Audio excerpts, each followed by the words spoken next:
Good day mga kabayan, another bank foreclosed property, another day.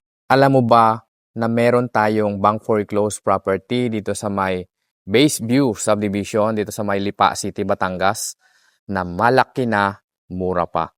So itong sa harapan ko po ay bank foreclosed under BDO.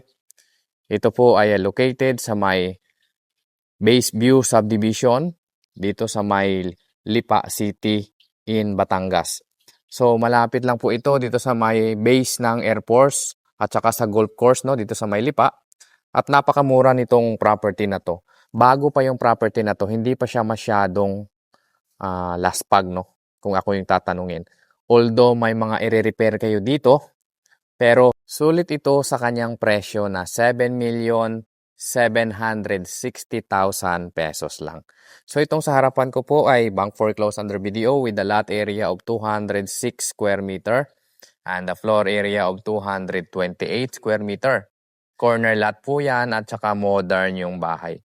So napakaganda po ng location ko ngayon dito sa may Base View Subdivision. Mga high-end po ang mga bahay dito, mga first class. Sa mga kababayan ko dito sa may Lipa City, Batangas, na nakakaintindi at nakakaalam ng property na to, alam niyo na po ang ibig kong sabihin.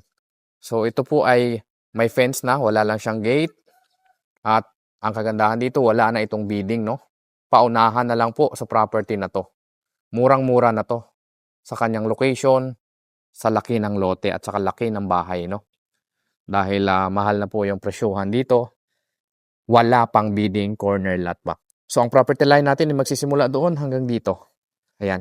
Pag nag-viewing tayo dito sa mga interested, makikita nyo po ito at ma-view, ma-appreciate nyo po yung bahay. So, kasya dito ang dalawang sasakyan. Ayan, kasya dito.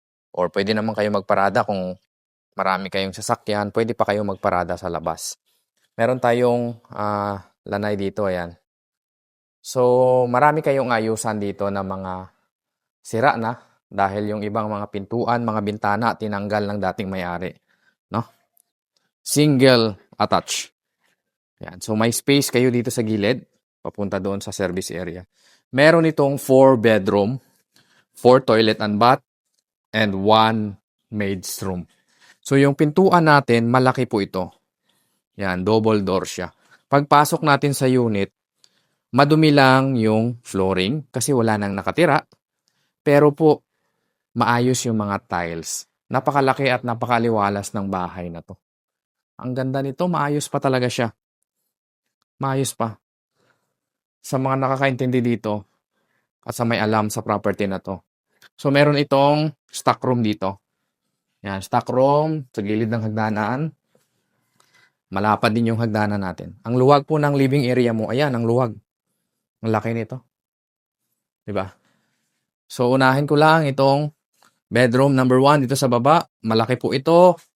Kung may elderly kayong kasama sa bahay, perfect sa kanila to. Dito na sila matutulog. No? May sariling CR. Yung kwarto dito sa baba. Ayan, maayos pa po ang status ng CR. Maayos pa naman lahat yung bahay na to. May ano lang siya, may mga aayusan. So, ito yung kusina sa loob. Yung kitchen countertop mo, granite siya. Maayos pa. Diba? Repair to pero maganda pa yung bahay. Mayroon tayo ditong dirty kitchen. Ayan, dito nilagay. Toilet and bath. Ito naman siya. Maayos pa po. Hilamos lang ito. Dito yung service area or laundry area or dirty kitchen pa rin. Diba? Malaki. Maid's room. Ito naman yung itsura niya. Yan, maayos pa po. Kunti lang yung i-retouch mo dito. Maganda na to eh. Sa mga nakakaintindi dito sa location ng property. Akyatin natin yung second floor. Yung hagdanan, malapad. Semento po ito. Pero kahoy po yung steps natin. Diba? Ang lapad po ng hagdanan. Solid po na kahoy yung steps. At malaki siya. Yan. O yan o. Solid siya na kahoy. Pagdating natin dito sa second floor, ganito yung itsura. Yan. So, bali tinanggal lang ng dating may-ari yung harang dito. Yan, tinanggal niya lang. Yan, may chandelier siguro dyan, tinanggal niya rin. Pati yung mga bintana, lahat, tinanggal niya lahat. So, kayo talaga yung magpapaganda pa ulit dito, no? Ito yung bedroom number 1 dito sa taas. Maayos pa po lahat, no? Wala lang siyang pintuan, bintana, kasi tinanggal na ng dating may-ari. May balcony tayo dito. Ayan. So, malaki yung ating hallway. Hindi tayo magbabanggaan kapag nagsalubong kayo. Meron tayong 2 bedroom dito. Yan. Kasyang-kasya king or queen size na kama.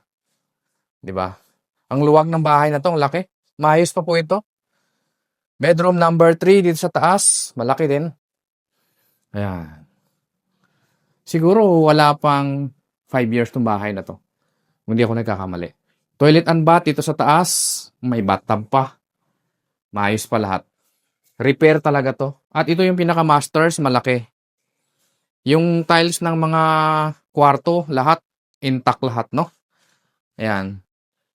Malaki po yung master's bedroom. Wala lang talaga siyang mga bintana, mga pintuan kasi tinanggal nung dating may-ari.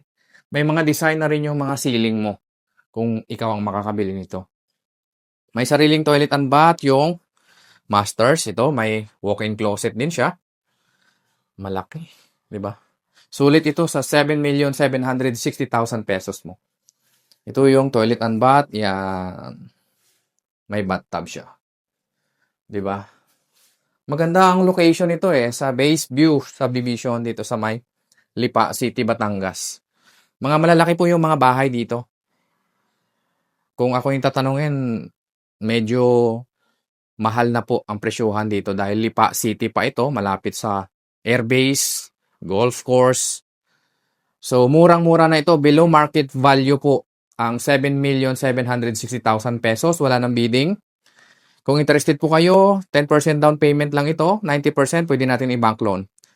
Mga kababayan ko dito sa Lipa, sa mga naghahanap sa inyo ng property na hindi na kayo magpapatayo, itutuloy nyo na lang, i-repair nyo na lang. Perfect sa inyo itong bank foreclose. Nasa screen ko lang ang number, kontakin nyo lang ako.